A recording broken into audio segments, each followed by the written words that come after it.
Okay, so review the Iwata Revolution. As you guys know, I've got a few airbrushes. I do specific reasons so different paints don't mix and react and clog the airbrush and what have you. I've got the Revolution for a specific reason as well. I'll explain why in a little bit. As you've seen before, I've got the Iwata Neo as well, which I use for my clear coats. It's a £45 airbrush, and for £45 you can't go wrong. This is its bigger brother, as I say. Although the Neo is not actually made by Iwata, it's made for them. This is a true Iwata, and while they do look a lot similar, this is a lot higher quality. This is a £90 to £100 airbrush, so it's twice the cost, which explains, why it's better. Now, this is Iwata's competition to the Harder Steenbeck Evolution.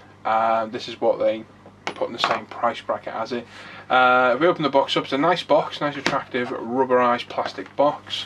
We get the Revolution itself. It's a CR with a bigger colour cup, the needle nozzle spanner, and the colour cup lid as well. This is nice. I wish the Evolution got it as well, but it doesn't. A lot of the Iwatas do come with a colour cup lid, which is very nice. In the lid we've got warranty, various little leaflets and what have you, and we've got an instruction book which comes in the outer sleeve. We go through the instruction book quickly. We've got the different Iwatas there. So you've got the Revolution HPAR, the BR, the BCR, and the CR, which is what we've got here. CR comes with a larger colour cup than all the others, as you can see. It's a non-removable colour cup, which is one of my flaws of the airbrush. I like to be able to take the colour cup off. It allows for easy cleaning, but it is an oversized colour cup. It's bigger. I don't think it gives the size. No, it's a bigger colour cup than the Evolution and the Neo, I think. Yeah. So it is easier to clean, but it allows more flexibility when you'll be able to remove it to get in there. It's a 0.3mm needle. Isn't a problem at all. I can still spray really nice thin lines of it. It's not always about the size of the needle, which warrants how well you can spray, but so it's a medium sized needle right in the middle. I use this for alclads. That's all I use this for, and mainly because it's a bit more awkward to clean than the Evolution, which I'll explain in a minute. It's obviously gravity fed. We go through the other ones. You've got one, the AR is just for fine surface work, so it's got a tiny colour cup. It's just a reservoir really.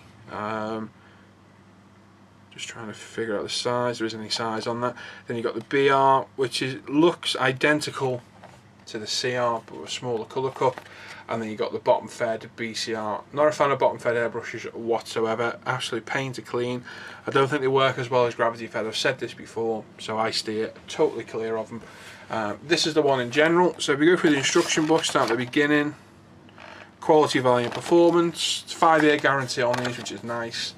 Goes through getting started about your compressor. Obviously it recommends Iwata's own, which again I'm not a fan of. Tells you how to get fine line sprays, wide line.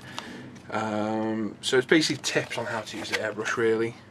General operating, stippling, air pressure. So it says it'll work between 20 and 60 psi. You need to go down lower than 20 psi, but it will do it. I know because I use it all the time. It tells you how to clean them as well, which is handy. Maintenance do's and do nots.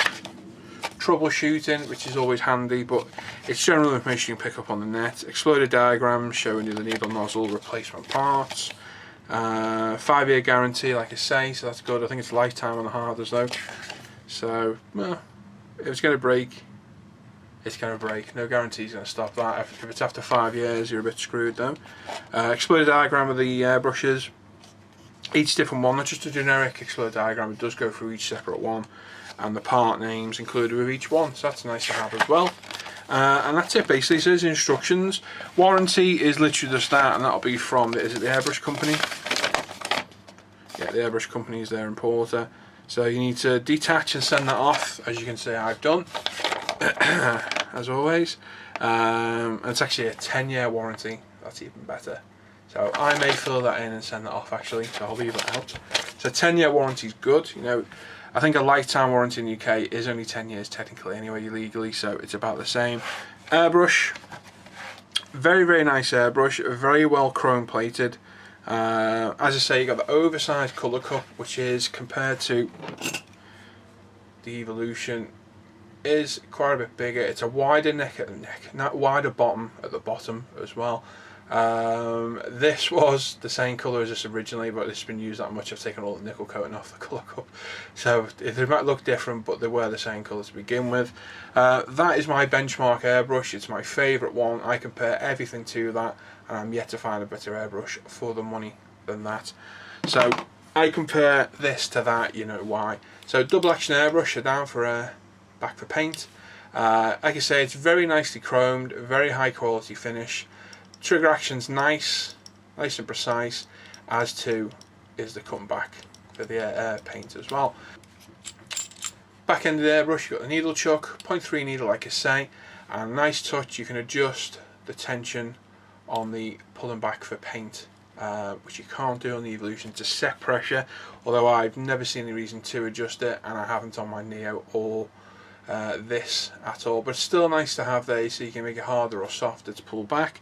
Like I say, your needle chuck's there, so unscrew that to get your needle out.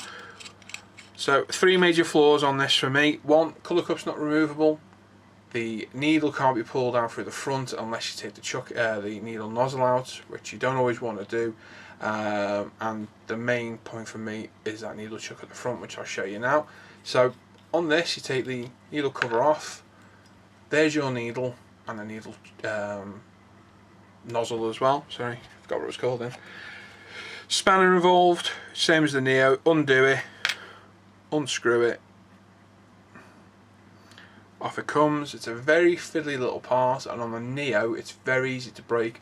I'm not sure if it's the same on this, and I'm not going to find out either, because they are about £15 each, as I've just found out on the Neo. They are not cheap. So to clean the needle nozzle, you've got to get the spanner, you've got to undo it all, you've got to be careful screwing the back end, you don't strip the thread. The lightest little tighten up. So to clean it, it is a little bit more intensive than the Evolution, and that is my main criticism of it, because with the Evolution, you can get there's your needle cover at the back, unscrew that, you can slide it out the front, exactly the same as you can on the Iwata. It's just a bit more labour intensive, but to get the needle nozzle out, that's it, it's out, it's in there. It's literally screwed in with the needle cover at the front, and that's it. So you can take that out, you can clean it, you can, you know, get your reamer in there, you can pull the needle out in a second. And that is why when people say, do I prefer the Iwata or the Evolution, it's the Evolution, simply because to clean it's apart in seconds. And to be honest, most of the time I can backfill. You can see how spotless my airbrushes are inside. I just find the Evolution a lot easier to clean. Now, the reason I use this for Alclads is because Alclad's such a thin paint, and because you're using cellulose thinner, it doesn't require stripping down. I mean, I never have to strip this down to give it a good clean for any particular reason, other than I'll take it apart when I'm doing the others. So I could literally leave this full time and it'll stay spotless, because Alclad's such a thin paint. It's really easy to get back out, because we're a wider needle than the Evolution. Again, that's easier to clean, and I can literally just backflow it and that will clean out everything in there. So I never need to strip this down because of deterioration of performance. It's just literally I'll do it while I'm doing the others. So this is why I use it for Alclads. If I was using this for acrylics, I periodically have to do the Evolution once a week, if that. When I've been switching and changing through different paints, some react together, they don't like each other, they can, you know, start gumming up the airbrush and what have you, and I will have to periodically take it down. If this was my go-to airbrush, it would drive me insane taking it to bits all the time, and I guarantee I'd end up stripping that needle nozzle as well, because I did it on my Neo. You know, people out there have got more experience of these on acrylics may think differently, but that's my view and my opinion at the end of the day. I think for acrylic it'd be a lot more labour intensive, and that's why I use it for my Alclads. Now in use, if I grab my airline, one thing you don't get with it, you don't get a quick release, so just your standard quick release on the bottom onto your airline. So nice sensitive trigger, and again double action with plenty of control. Again, one thing I don't like is the actual air button. Although it's got a recess and a ridge around it, you do find your finger slipping on it quite a lot. The Evolution has finger grooves, which you ain't going to slip off at all. So that's another problem with this. These are just my personal opinions. Everyone's going to differ, but you can feel your finger sliding on it. You can see my finger sliding across it. So it doesn't give total confidence when you're using it, in my opinion. So it's something to bear in mind when you're buying them. It's a cracking airbrush, don't get me wrong. I wouldn't get rid of it ever. I really do like it. But for your alclads and a specific finish, say varnishes and what have you, I think it's ideal because it's easy to clean. I think with acrylics or any real fine detail work, problems like that, lack of grip on there, not being as easy to clean, I think it will cause me problems. I think it'd make everything a bit more labour intensive. I know a friend of mine solved the problem this by putting a bit of blue tack on there, but for £100 airbrush, you shouldn't have to do that. It should be built in, you know, think ahead, fingers go on there, give it a bit of grip on there, that's it. But in use, it's a superb airbrush. I've had it for quite a while now. I use it for alclads, like I say, and it performs flawlessly. Very, very good airbrush.